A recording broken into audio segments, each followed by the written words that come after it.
Le Tchad et le Maroc ont profité des assises de la réunion de la coalition mondiale contre le terrorisme qui s'est tenue ce 11 mai 2022 à Marrakech pour renforcer leurs liens historiques et diplomatiques. Pour le ministre d'État tchadien des Affaires étrangères, son pays soutient l'initiative du Royaume du Maroc de lutter contre le terrorisme en Afrique dans un cadre multilatéral. Il estime que la prévention est le meilleur moyen de combattre efficacement l'extrémisme violent sur le continent. Nous pensons que le Tchad est un pays engagé dans la lutte contre le terrorisme comme à l'accoutumée.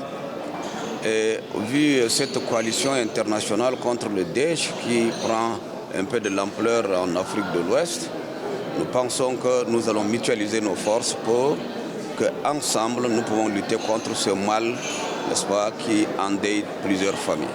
Au-delà de la lutte contre le terrorisme, le Tchad entretient de bonnes relations dans les domaines diplomatiques, économiques et scientifiques avec le royaume chérifien. La réunion de la coalition a offert un cadre propice aux autorités des deux pays d'évaluer leur coopération bilatérale, de préserver les acquis et de renforcer les échanges commerciaux. La coopération entre les deux pays, le Tchad et le Maroc, est excellente.